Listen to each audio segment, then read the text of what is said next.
السلام عليكم ورحمة الله وبركاته. ازيكم حبايب قلبي؟ عاملين ايه؟ يا رب كده تكونوا كويسين وبخير وبأحسن صحة وبأحسن حال. يا رب يجعل ايامكم كلها خير وصحة وفرح ويهني قلوبكم ويسعد ايامكم، اللهم امين يا رب العالمين.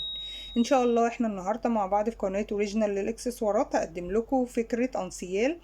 الفكرة بتاعتي ترند اليومين دول، وفي نفس الوقت هو رقيق جدا وشيك. اتمنى فكرتي تعجبكم، بس لو عجبتكم ما تنسوش لايك للفيديو، دعوة حلوة من قلوبكم. لو انتوا اول مرة تشوفوا القناة بتاعتنا ما تنسوش الاشتراك وتفعلوا الجرس عشان يوصل لكم مننا كل جديد.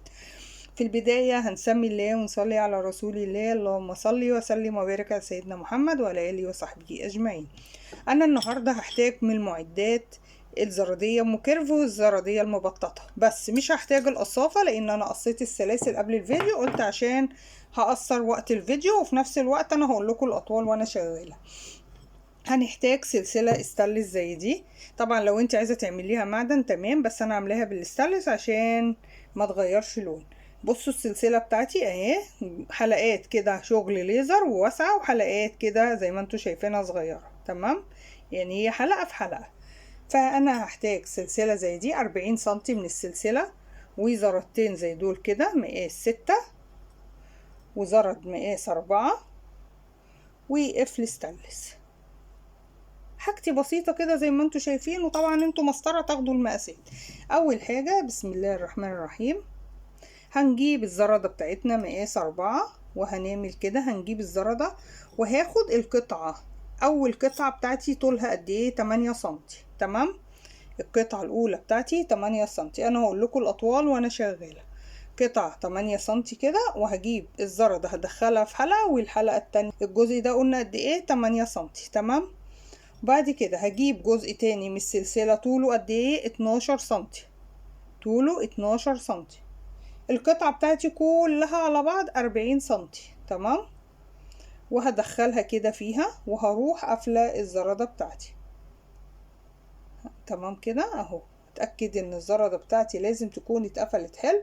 انا بتاكد ازاي؟ بحاول اجيب دي كده على دي كده واتاكد انها قفلت كويس. خلاص، اجيب الجنب ده كده مع الجنب ده كده واضغط عليها، اتاكد ان هي قفلت حلو ومفيش اي حاجه اهو. تمام اهو، مش مفتوحه ومفيش اي حاجه اهو.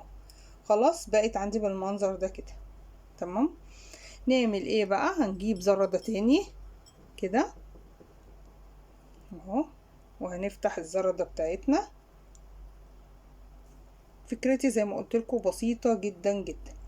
وهاجي في الحلقة اللي الناحية التانية هدخل كده الزردة بتاعتي في الحلقة الأخيرة. خلاص تمام كده اهو زي ما انتوا شايفين. تمام اهو، يعني بصوا الناحية دي كده والناحية دي دخلنا الزردة فيها كده. خلاص هنعمل ايه؟ هجيب القطعة اللي بعدها وهي طولها قد ايه؟ 17 سنتي. 17 سنتي يعني قد ايه؟ يعني 8.5 الناحية دي و8.5 الناحية دي. خلاص كده اهو، 8.5 سنتي الناحية دي و8.5 سنتي الناحية دي، يعني 8.5 و8.5. اخلي الناحية دي قد الناحية دي بالظبط، مش عايزة ناحية اطول من ناحية، تظبطوها انتوا كده، تبقى الناحية دي الطرف ده قد الطرف ده. وهاجي في النص كده وهروح داخلة بالزردة بتاعتي فيها كده اهو. خلاص دخلت فيها بالمنظر ده، هي الطرفين اهو، ناحية 8.5 والناحية التانية 8.5. وهقفل الزرادة بتاعتي، وهقفل الزرادة بتاعتي اهو كده.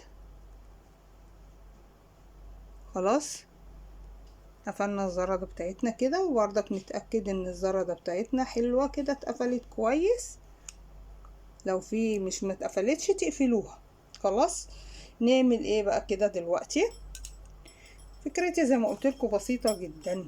هجيب الزرد بتاعي اللي هو قلت عليه مقاس 6 اهو، وهفتح كده الزردة.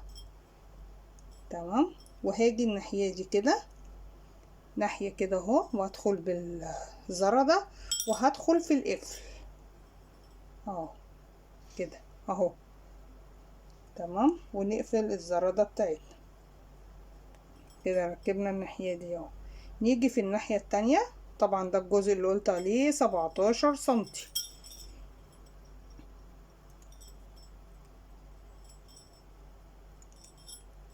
وهاجي الناحية التانية كده وهدخل بردك بالزردة بتاعتي، وهجيب سلسلة التطويل. انا سلسلة التطويل عملتها من نفس السلسلة، لكن بتاعتك انتي حابة تعمليها من السلسلة تاني هتشيلي فرق الطول دوت من السلسلة. انا عشان شايفة حلقاتها واسعة وكويسة اهي كده، يعني ينفع ان انا احط القفلة ادخلها فيها، فقلت اعمل سلسلة التطويل منها، يعني هي تبقى كده.